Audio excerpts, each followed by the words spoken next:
Guys, how's it going? This is Anthony from Anthony's Customs and answering another viewer request. This is the Gamma Punch Hulk from the Hulk Classics line of Marvel Legends figures. It's a pretty good Hulk figure. I said in my comparative review that it's a nice combination of realism and comic book styling, so it's a good Hulk if you need to just get a relatively cheap plain old Hulk figure. I do have some problems with it, of course, but it's okay. He stands 7.5 inches tall, so pretty good size for Hulk. He's got reddish purple pants, which is kind of unique for this figure, so that's interesting. It's got good shading throughout. He has hair painted on his arms and his chest, lots of shading in the green. It's not nearly as different colored green. That I didn't say that right, but this looks different than this all does in the camera, at least for me, so maybe for you guys, but in person it looks pretty much all the same, so it's not so bad. Head sculpt, pretty good for Hulk. I mean, if you're going for a comic-esque look, it's perfectly fine, I think. Nothing wrong with it.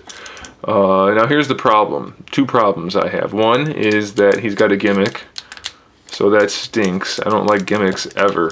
It's got a spring-loaded thing, and I don't really get it. It sucks. You can't really pose his arms because of it. So that's a problem. I suppose you could take it apart and try to disable it, but I didn't do that. And then also the other thing I don't like is that he has this really horrible articulation in the abs. It's ugly and it doesn't serve any purpose. You can't get anything done with it at all. So I really hate that articulation. But he's still a good Hulk if you're just gonna, if you're just gonna stand him on the shelf. He's a nice spot filler. His head goes up and down on a disc, swivel. It's technically a standard jointed ball hinge, but it is spring loaded, so that's going to be a problem. Bicep swivel, single jointed elbow, wrist swivel, index finger joint, and then the other three are jointed, and the thumb is as well. And that's the same on both hands.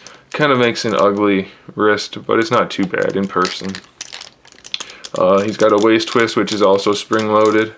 So he's got double spring loaded. You could really get him to punch somebody. I guess that's how you're supposed to use it.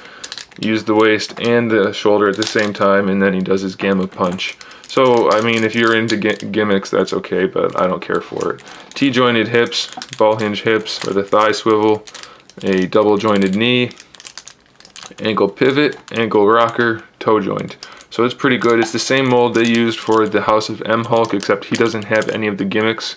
I believe. I haven't checked, and it's been a while, but it's an okay mold. There's nothing wrong with it other than the gimmicks and the ab crunch, so it's definitely good enough for a standard Hulk figure. So there it is, guys. Thanks for watching. Stay tuned for more figure reviews, custom figures, and other good stuff, and in the meantime, keep collecting.